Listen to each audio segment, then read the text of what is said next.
Hello guys, welcome to Haymanager. Today an interesting video for you in the Versus series that I've got going. Today I have Arsenal, the Invincibles Arsenal, the 03-04 Arsenal team versus the AC Milan side, the 06-07 side that won the Champions League. So I'm going to get straight into it today, a little bit of a backstory between the two of them. So Arsenal, the Invincible side that had Arsene Wenger in charge, they reached, I believe, the quarterfinals of the Champions League. Got it here on the screen. The semi-finals of the League Cup and finished first in the Premier League at Highbury. It was a fantastic year for them, an invincible year, no losses at all during a full Premier League season. Just an extraordinary side. And then Carlo Ancelotti's AC Milan side, who managed to win the Champions League, surprisingly enough, finished fourth in the Serie A, so didn't do fantastically well, but this side was something special. I think it's a pretty good match for the Arsenal Invincible side. So we'll start off today with, I believe it's Arsenal's side, and an interesting side here. This is a team from one of the great database creators, and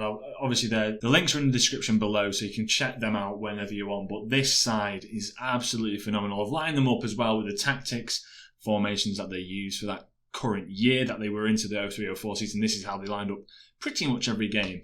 We've got Henry here. Look at them stats. 17s and 18s and 19s in areas you don't think you could probably get 17s, 18s and 19s. He's such a great player. Thierry Henry had a fantastic year this year. Obviously, lately been inducted into the Premier League Hall of Fame. Yeah, a fantastic player. Then you look at like Dennis Bergkamp as well. Who else stands out? Patrick Vieira stands out big time. The passing ability, the tackling, the work rate, the mentals, the physical capability that this man had. Scary types of players like him. And as well as that, an interesting one to add, Ashley Cole. Ashley Cole was in here, 22 years of age. Ashley Cole for Arsenal in that Invincible season. Interesting player out there, but not the best depth for an Invincible side. They've got Robert Perez as well, Freddie Ljungberg. Robert Perez was an unbelievable player, as you can see here.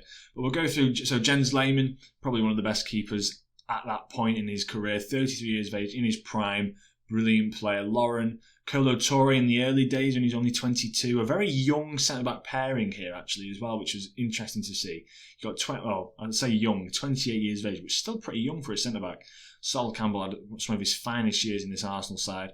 Gilberto Silva, Freddie Ljungberg, who we know now, a great finisher, great off the ball, just very physical as well, very fast, a great player all round. Gilberto Silva, Dennis Bergkamp. How can we forget this man? A great player. One of my all-time favourite players to play football, to be honest. 34 years of age he was in this year. But then on the bench, Gael Clichy in the early days, Martin Keown towards the end of his career, 36, still a dominant player though. Edu, Ray Parlour, Wilford, few players like Van Bronckhorst left during the start of that year. I know Ali Adair, was in there as well. Papadopoulos in here as well, an 18-year-old young one of him. And Felipe Senderos, actually. That's an interesting one. 18-year-old Felipe Senderos, who has very high potential, actually.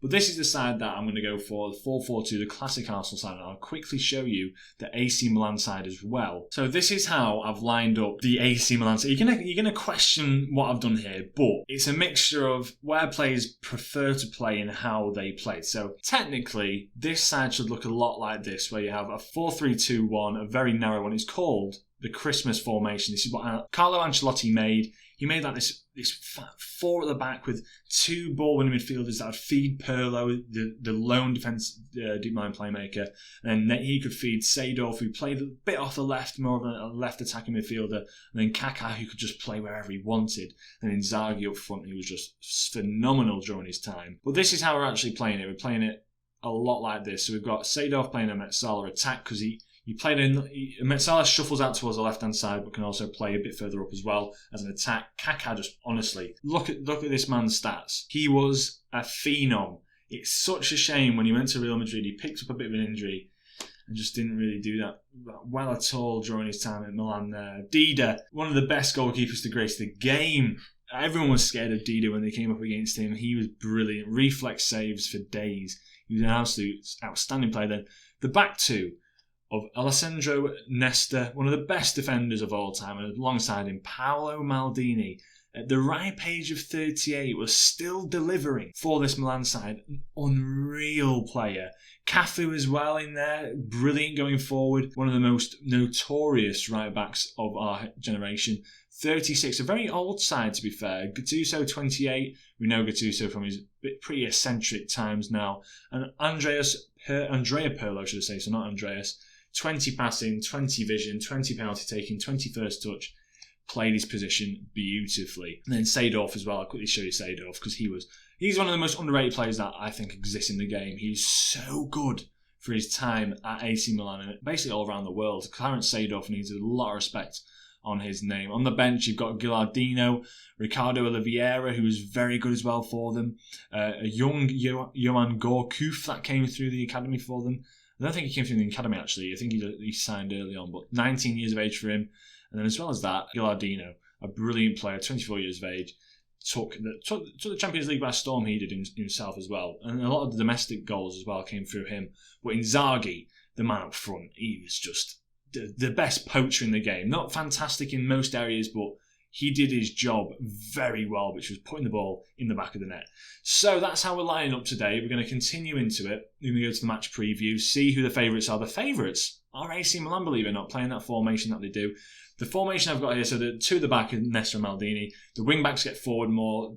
Pirlo and Gattuso and Ambrosini play very deep, so I've played them across the back three.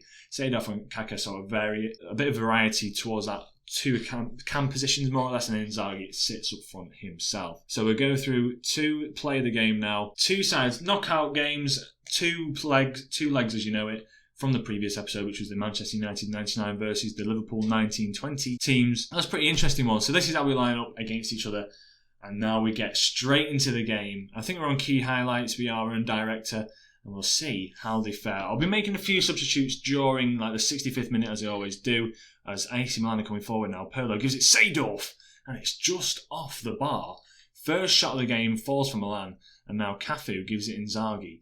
Can he maybe get a ball inside again? Kaka finds the ball in, falls to Seedorf again with a bicycle kick from outside the box. This is going to be an interesting two legs, I think, as both teams have world-class players, but it's whether or not the two tactics sort of play into each other's arms, as it's a good header there. I think if I was to put these sides against each other, I'd probably say, in real life, you're looking at Arsene Wenger being probably one of the best managers of all time. Pirlo with Nesta with a beautiful header just off the underside of the bar. I'd say Arsenal just about might take this game. It'll be such if these two teams met, as Lehmann, Pirlo with a free kick, Lehmann with a beautiful save. If these two teams met, it would be one of the best matchups of probably all time. These two great sides, domestically and in the Champions League as well, did fantastically well. As we come up to probably the 45th minute now, we've had some standout highlights throughout this game so far. As just before half-time, Milan play it out from the back. Maldini on it now. Dida tries to clear it away. He finds Kaka. Seedorf now tries to find Inzaghi, but Arsenal can build it up from the back, playing that 4-4-2, that very structured 4-4-2. It's a good matchup, this one, to be fair. Ljungberg on it now. Seedorf. Pirlo now. Can Kaka maybe find a ball forward? He finds Inzaghi, and he can't finish. Lehmann with another fantastic save. And that, all round, ladies and gents, has been a very good first half. We go straight into the second half. Very even here against Milan and Arsenal. And it's proven to be a pretty difficult game out there. We're coming up to the 60th minute now. In the 65th minute, I'll make the substitutions for both sides. As we're coming up to the 65th minute now, we change the side. So for Arsenal, who do we see play a lot of games? So Ray Parlour play a lot of games. So he comes in for Gilberto Silva. Where can he play best? He plays a box-to-box midfielder very well as well. Other than that, Ljungberg not having a fantastic game out there. So who can play? No one can really play in for him. Bergkamp always played. I think that's pretty much it, really. Gael Clichy just came in to cover a few games. Wilford really covered games as well. I'd probably switch Robert Pires onto the other side, bring Edu in. Let Edu have a bit of a game out there, a bit more of a winger attack, and also I think I'll just stick that there for them.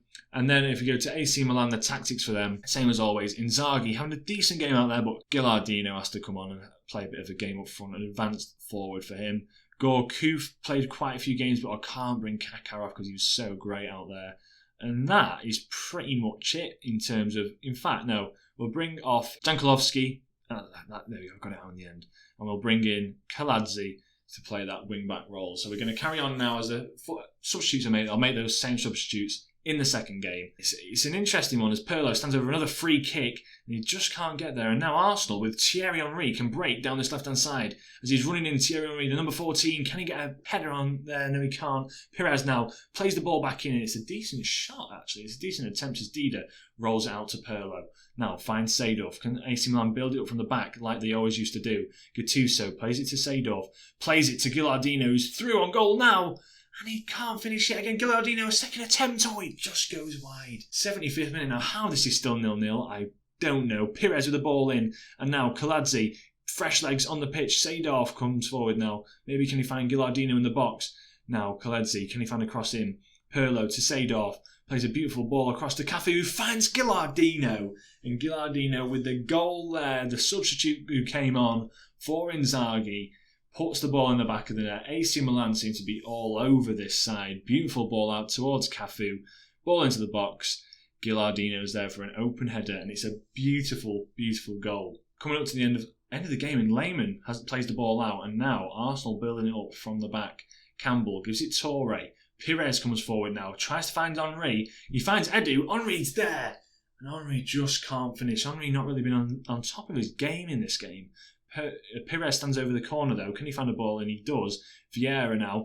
Pires loses the ball and it comes forward for AC Milan, who might be on a bit of a counter-attack here. Gilardino can't get the ball forward, and that's the end of the highlight. It might be the end of the first leg. And that was an absolute spectacle. As we go further on, I'll join you for the start of the second leg. It's going to be interesting. All to play for Arsenal here. Let's see what happens. Right, we're about to kick off again. Here it is, the lineups as you know them. Arsenal, second leg at Ryan Park Stadion in Valdus, and now we see what Arsenal can do to try and get back into this game that they are chasing. Lundberg now on the right hand side. Can he maybe find the ball? And he doesn't, and he has a decent attempt, but Dida is there standing strong between the sticks. 6 minutes in. It's looking like Arsenal are taking this game a bit more seriously now as Pirlo comes forward. Can he maybe find a ball out wide? He does to Jankovic. I can't even pronounce that name. It's fallen to Inzaghi, the poacher. Cafu tackles the man at the back post, and now AC Milan see themselves sitting 2-0 up. Inzaghi with his first goal of the save. Jankulovski, that's how you pronounce it, tries to find Cafu at the back post, who tackles his man, and it falls to Inzaghi very kindly there. And Lehmann is beaten. I mean, I'm not going to change up any of the tactics, but Arsenal really need to get back into this game as soon as they can. 20 minutes in. The Invincibles very much aren't invincible at this point. 2 losses they're facing so far. 2-0 to AC Milan. Pirlo with the ball and it gets cleared away. And Henry, can he turn it on now? He comes forward, he skips past his man. Can he finish? He can't finish. Oh, that was very poor by him there. Pires plays the ball in. He can't find anyone in the box. Vieira, can he maybe pass it out wide to Pires again, who puts the ball back across? But he was offside. Oh, that was close there. Cafu now on the ball to Pirlo. Can he find a ball out wide? He finds Seedorf, who's there with Jankulovski. Finds Pirlo again, who curls an effort in. And this AC Milan side, the way they set up, Carlo Ancelotti as the manager, well, the managers are neutral, but this AC Milan side taking this by storm right here. Arsenal not really got into the groove so far, but this midfield three, they're just, and the wing backs as well as the 2 defenders, just dominating this game. The system itself is a magical system. The 4-4-2 of Arsenal just ain't working. Henry now to Pires, tries to find the ball to the back post, and Ljungberg is there. And it's not like Arsenal haven't had their chances. The 2 games could have gone either way, to be honest, but Arsenal just at the back. Kolo Toure, Lauren, the young Ashley Cole, Sol Campbell, and a real solid defender there. Not able to keep AC Milan at bay as Gilberto Silva now takes past 2 men, and they can't make anything of it as Kaka picks it up. The Ballon d'Or winner, I believe he was this year, comes forward. Pirlo, back out wide to Jankulovski, and it's a good ball to the back post where Cafu heads it over. Right, so we have this highlight just before we make the substitutes. Jankulovski comes down this left-hand side, crosses it in, and Inzaghi's there. And it's a good save by Lehmann. It's a very good save by Lehmann. Can he find a ball out, perhaps? He finds Henry, who nods it on. Gattuso's there to sort of sweep it up, though. They play it out from the back again, AC Milan, with a beautiful ball to Cafu, who takes on his man. Can he maybe have a shot and goal? He does, and Lehmann with a great save there as well. 65th minute now, we'll make the changes. So Inzaghi's having a pretty good game out there, so he's going to stay on, in fact. Seedorf is going to come off. Brockie can come on in his position. And in fact, no, I'll bring on Gourcuff. in his position. You can play that Metsala role pretty well, bring him forward a bit more, because that's where they did obviously play when they were playing two cam sort of roles, essentially anyway. Then who else did we bring on? We brought on Kaladze for Jankulovski, who's been playing pretty well actually. Other than that, that's pretty much it for AC Milan. For Arsenal themselves, they need a bit of a big change here. Ljungberg not having a fantastic game out there. Bergkamp can come off, Welford can come on. Other than that, Edu comes in for Ljungberg again, I guess. And then Ray Parlour can come in as well. No, Ray Parlour comes in for Ljungberg. See what he can do out there. Have him as a winger going forward. And that's pretty much it, actually, for Arsenal's side. It's not the strongest side out there, as Pirlo whips the ball in, tries to find someone at the back post, can't find anyone. But it's not the strongest Arsenal side ever, really. It's a very good side that they had, and they did it fantastically well, because Thierry Henry was just an outstanding player in the Premier League. But this AC Milan side, I thought it was going to be a good matchup this game, with the way that AC Milan's set up and everything, but they're just taking it by storm, this AC Milan side, with Maldini and Nesta, this midfield just really dominating, the wing-backs being absolutely unreal as well on their day. Arsenal just couldn't take them. It's very much like what happened in the Champions League, where they just couldn't make it through the Champions League final. Nesta plays it back toward Dida now. Is there another highlight put towards the end of this game, or is this just an ending highlight? Pirlo plays it forward to Inzaghi. Can he maybe finish it? He puts it in the back of the net, but it is offside. It's unfortunate that in the 92nd minute now, the ref's going to blow the whistle any minute as Perez comes forward, gives it Cole, and nothing happens from there. We've got a little bit of a highlight. Well, that's the end of it. As you can see here, AC Milan crown the winners of these two in this versus game. An interesting one there. Unfortunate really for Arsenal, because they were just never really looking to threaten that much. I hope you did enjoy today's episode. If you did, please leave a like, subscribe if you're new and you're enjoying this type of stuff. It's an interesting concept, this. I've got a few more ideas lined up to play. Hopefully I can get them to play in FM20 Touch. But yeah, a few more teams to export. Let me know down below who you think I should make a sort of episode like this about. I can try and make them in the database, mess around with stuff like that. So yeah, so I'll see you in the next video. Enjoy the rest of your day, or whenever you've watched this. From me, Alex, ciao.